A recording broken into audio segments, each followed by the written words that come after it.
Doctor को माड़ viral hospital रे डाक्तर को स्टूल रे आक्रमण सीसीटीवी रे घटना बेलर दृश्य कैद। बरगढ़ सहरांचल गोष्ठी स्वास्थ्य केन्द्र रे डाक्तर सुदीप राउत को ऊपर को जड़े युवक स्टूल फिंगिबारु से आहत होइछंती। एहाकु नै चापा उत्तेजना लागि रहिछि। पुलिस अभियुक्त गुरप्रीत सिंह को थाना रे अटक रखी तदंत चलाइछि। रविवार राति प्राय 2टारे छाती जंत्रणा हेउथिबारु चिकित्सा पाई जड़े रोगी को बरगढ़ सहरांचल डाक्तरखाना को आनिथिले अभियुक्त गुरप्रीत सिंह।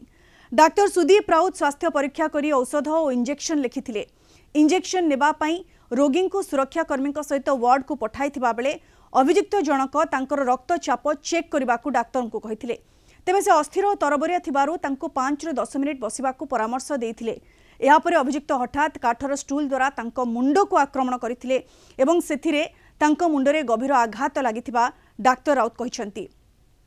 अभियुक्त को दंड मिलु बोली आहत डाक्तर राउत निज प्रतिक्रिया रे कहिसंती। आज रात 2 बजे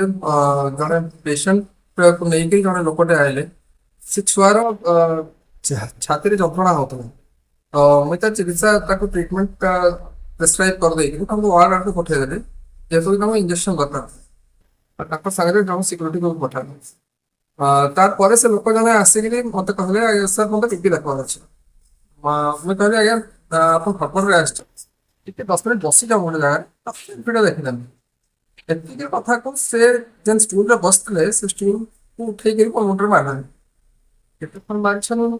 तो मत मन ना ना किंतु से मोर मुंड फाटी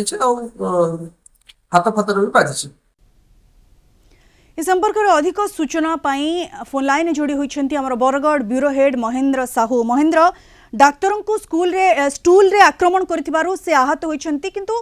कोन या पछर कारण डाक्तर कहउछंती रक्तचाप परीक्षा पाई कहिले जे आसीथिले रोगींकर अटेंडेंट डाक्तर कहले तांको 5 ରୁ 10 मिनिट वेट करबा पाई एतिकी कथारे से तांको पर आक्रमण कले। प्रकृत घटनाक्रम कोन महेंद्र? देखंतु एलिना सबुठारो बड़ अपडेट हैला कार्यरत डाक्तर सुदीप्त राउत को मरणांतक आक्रमण घटना रे मुख्य अभियुक्त गुरप्रीत सिंह गिरफ होईची एवं पुलिस तांको गिरफ करी प्रथमे कोर्ट चालान करदिला। कोर्ट रे जामिन नामंजूर हेबा परे तांको जेल को पठाईची। जदि आमे कहि परिबा घटनाक्रम रविवार मध्यरात्रि 2टा समय रे गुरप्रीत सिंह एक घरोई हॉस्पिटल रो जने शिशु को नेकी जाइतिला हॉस्पिटल को सेठारे प्रथमे डॉक्टर राउत को देखैतिले एवं सेठारे चिकित्सित मध्य करैतिले। एहा परे से निजे ब्लड प्रेशर चेक करबा पई डॉक्टर सुदीप्त राउत को अनुरोध करतिले किंतु डॉक्टर राउत सीधा सलख कहितिले जेहेतु आपन को झाड़ दउची तो एही समय रे आपन किछि समय एठी अपेक्षा करंतु 5 मिनिट ରୁ 10 मिनिट अपेक्षा कला परे ब्लड प्रेशर चेक करा जीवो। सेही समय रे ही सीधा सलख से चेयर को फोपाड़ी थिले एवं तांको मुंड उपरे आक्रमण करथिले जहाकू नै विभिन्न बरगढ़ सहर विभिन्न समाज मध्य याकू निंदा करूजंती एवं सामान्य कथा को नै जने कार्यरत डाक्टर को एभली भाव रे मरणांतक आक्रमण करबा घटना को सारा शहर रे निंदा करा जाउची एवं जदि कोई परिवार घटना को नै हॉस्पिटल ले मध्य चापा उत्तेजना लागि रहिछि। कोन दाबी रखुछंती जी माने जो आहत डाक्तर जनक कोन दाबी रखुछंती अन्य डाक्तर माने सेमाने निजको मध्य असुरक्षित मने करूछंती कि महेंद्र? निश्चित भाव रे डाक्टर जदि आमे लिखित अभियोग डॉक्टर राउत टाउन थाना रे जेते बेले कोले तुरंत टाउन पुलिस गुरप्रीत सिंह को गिरफ करथिला एवं प्रथमे पचरा उचरा करबा परे गिरफ करथिला। जदि डाक्टर खाना रे जो ये होची बरगढ़ शहर जनगहली स्थान रे गोष्ठी स्वास्थ्य केन्द्र रहिची एही स्थान रे जदि डाक्टर मान को सीधा सलग आक्रमण करा जीवो ताहेले रोगी सेवा किबोली हेबो या को नै बड़ प्रश्न रहिची। आ जदि कहि परिबा एथि पई मध्य अन्य डाक्टर माने मध्य समय देथिले 12टा समय मध्य रे जदि गुरप्रीत सिंह गिरफ न हेबो ताहले आंदोलन पंथा ग्रहण करिवे बोली चेतावनी देथिले किंतु 12टा पूर्वरु बरगढ़ टाउन पुलिस गुरप्रीत सिंह को गिरफ करथिला। एलिना महेंद्र, किछि दिन तले डाक्टर एसोसिएशन सेमाने विभिन्न दाबी नै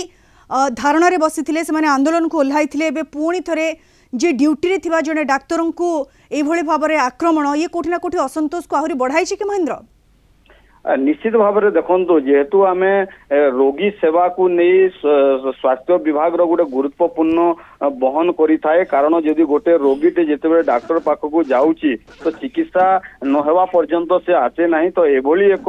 समय रात्रि 2टा समय जेहेतु कार्यरत डाक्तर जड़े निज चिकित्सा करुच्ची आ समय डाक्तर जेहेतु आक्रमण कर निश्चित भाव में विभिन्न महल रे निंदा होची किंतु मूल प्रश्न जहाँ आपण एलिना पचारुचंती तो निश्चित भाव में जहाँ डाक्तर समाज को नहीं यह एक बड़ आह्वान रही